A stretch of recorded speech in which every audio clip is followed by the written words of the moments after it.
I've had Apple TVs since the second generation, I think.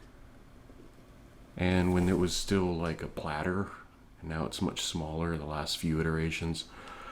I didn't really use it a lot to begin with. And in the last 4 or 5 years, the majority of the time when I'm consuming YouTube, I do it on the Apple TV. Now, the reason I'm making this video, this is a new one. The only complaint I have about the other Apple TVs is that I lose the remote. Not all the time, but it's like, where did I put the stupid remote? I always try to have like a single place for it. It's like it's always going to be there, and if it's not, that means it's not. It fell or whatever. Anyway, that's what I try to do with stuff so I don't lose it. I still lose stuff. But anyway, new one. It was on sale on Amazon. I was thinking about getting it, and then they had a decent sale.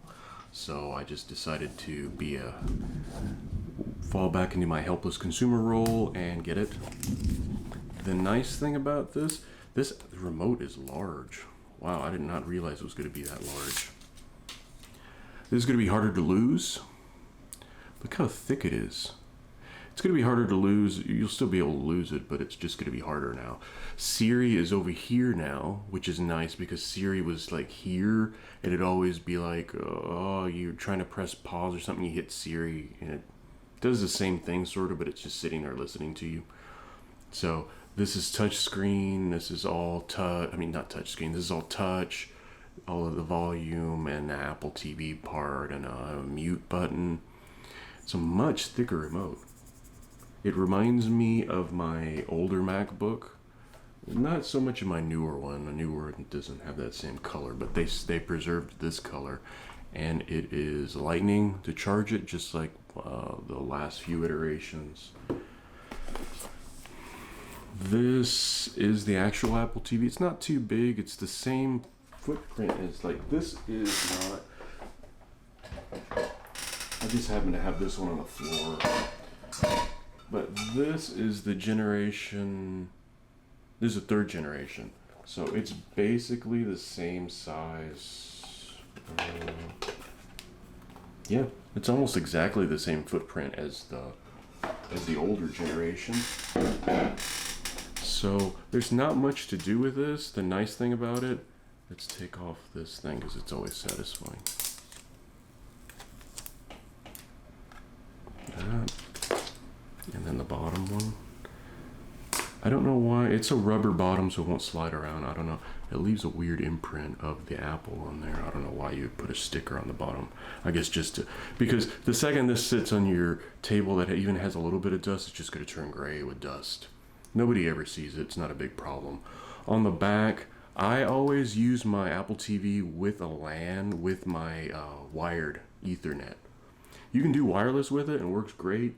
I just prefer that because when I'm streaming 4K stuff, I don't want to have to chew up all the wired bandwidth just to watch TV.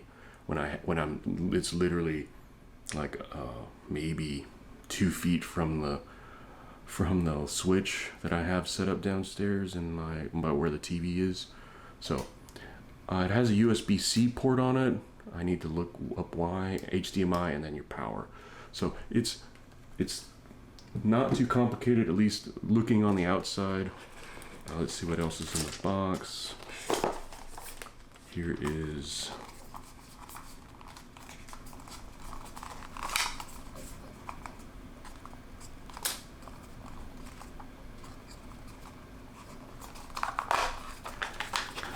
here's the power cable. It has an odd odor to it. It is like a rubber. I mean, you come here to see what things smell like, so anyway, this just has an odd odor. It just hit me. That's why it almost smells like leather, which is weird considering it's just rubber, or at least I think. Let's see what else. Some stickers and the documentation we all read. And of course, another lightning cable. Really, you can't have too many lightning cables because you're always looking for one. But this is just so you can charge up your remote.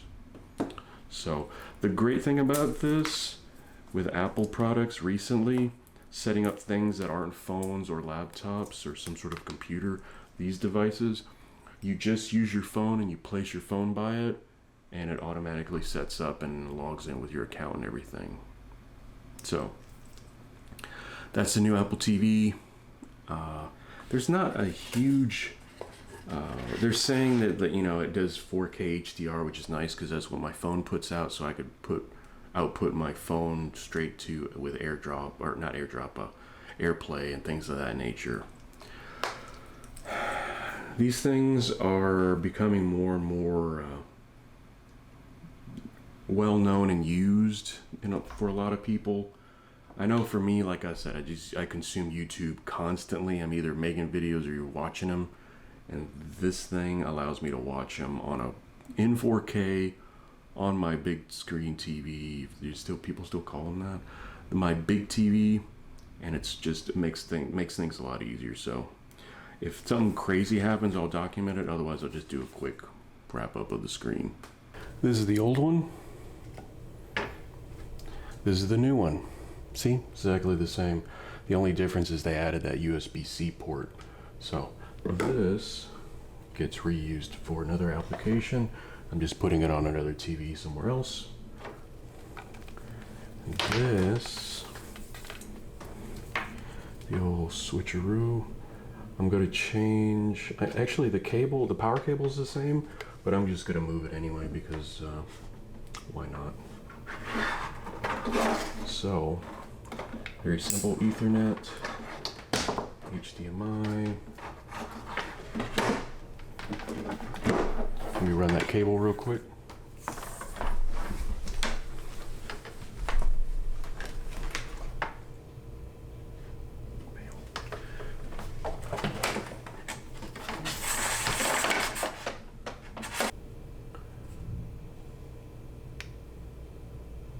There we go. Add the remote. You'll see that. Hold on, let's do this. Let's raise it up just a bit. English.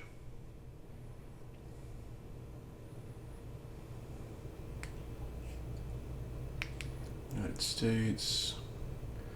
Blah blah. Setup with iPhone. So you just choose setup with iPhone. Unlock your iPhone. Connect to Wi-Fi, turn on Bluetooth, hold the device close to the Apple TV. Now you'll see setup, new device, click setup, that's connecting. Now to an authentication code so that way you don't mess it up, 0089, that's a one-time use code. So you can see it all you want, won't do anything. Now it's setting up and it's doing all the work for you. Super simple. And I'm obviously going to cut it down a little bit, but that took all of about 2, maybe 3 minutes total. It's done. It's super dark. The thing looks dark. Anyway, it doesn't matter. It's set up. It's ready to go. It just took about 2 to 3 minutes to do. That's the great thing about this. And there's new screensavers. So, new Apple TV. I use this thing all the time. As a matter of fact, I'm just about to go into YouTube and start watching videos.